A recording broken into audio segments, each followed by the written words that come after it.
Aneri of Wojiriba Federal Constituency from Enugu State.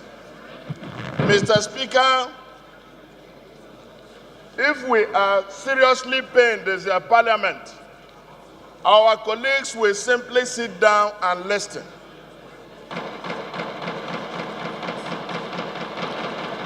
Silence, please. Mr. Order, Speaker, honorable members, please take your seats. Mr. Please. Speaker, I thank you so much for giving me this opportunity. Mr. Speaker, in our place, they say Abu Sibotule Omulaiko. What does it mean? If you are stung by an insect in one side of your buttocks, you have to learn. You don't show him the other one to sting you. In our place too, they say people are complaining about rain that beat them. And they were told, please look at the heavens. Another rain is coming. Mr. Speaker, honorable colleagues, why do I say this? Mr. Speaker, I schooled at University of Calabar. I also schooled at University of Lagos. My wife graduated from Ahmad Bello University. And for the past 25 years, what is happening in this country is gearing towards shaking my belief and confidence in this country.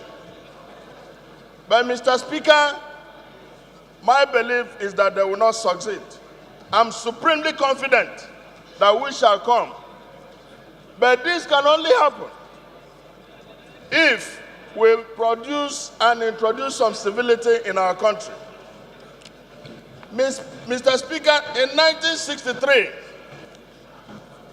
Haile Selassie, while speaking to the United Nations, and he was the first head of state to speak to the head of the League of Nations.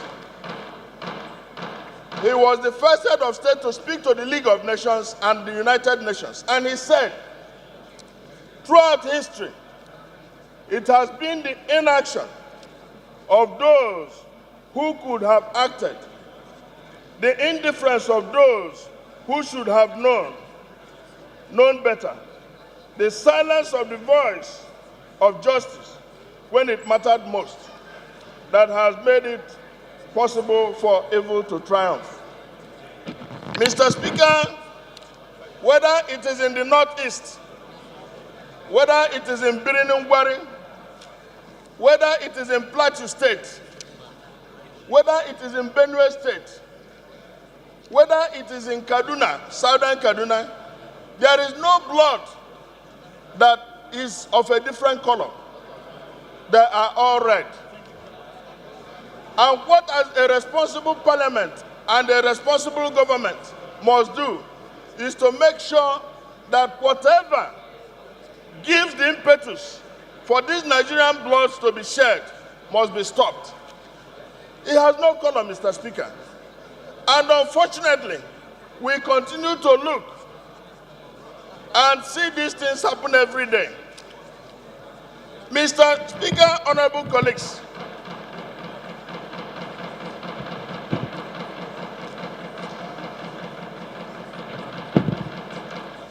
Mr. Speaker, honorable colleagues, you can give the governor of Imo State a lot of credit. Apart from the fact that he can mold sculptures and call people to inaugurate them. He is also wonderful in vocabulary. And he said that it amounts to Iberiberism. When there is a constant state of foolishness in a country, and when something continues to happen to you repeatedly, it is preposterous, Mr. Speaker. It is Iberiberism in the highest esteem. So, Mr. Speaker, we must all make sure that we don't turn our country to Iberiberism, because it will be so sad and unfortunate. And this requires leadership. If you are in a debating society, you may want to win an argument. If you are in leadership, you provide solutions. And what we are asking this country and this leadership, including our humble selves, is to provide solution. A number of my colleagues, including the House leader and other people, have suggested that the security architecture of this country has to change. We must not allow this thing to continue to happen. I was reading our former Speaker Tambuwal the other day, and he called for state police. I was reading Honorable Yari, the present governor of Zamfara State. He called for state police. I read Amboda. Amboda called for state police. I read Governor Wike. He called for state police. Mr. Speaker, I've read all the governors. The Governors Forum called for state police. Where is the opposition to it? Every state government is either civilian JTF or one vigilante or the other. Whatever name you call it, they are all they amount to state security agencies. And in other words, means state police. So, Mr. Speaker, honorable colleagues, I want to demand of us that we have to fast-track a constitutional amendment that will make sure that we have our security in our hands. And to Mr. President, the Commander-in-Chief, I will end with these words. Mr. Speaker, I will end with these words from Haile Selassie again. He said, "There is always something moving, brewing. There are ambitious people everywhere, wicked people. The only thing to do is to deal with them with courage and decision. One must beware of uncertainty, weakness, or conflicting emotions that lead to defeat." So I conclude with pleading with my colleagues, let us be patriotic. What we need is statesmen. It's not who wins the argument.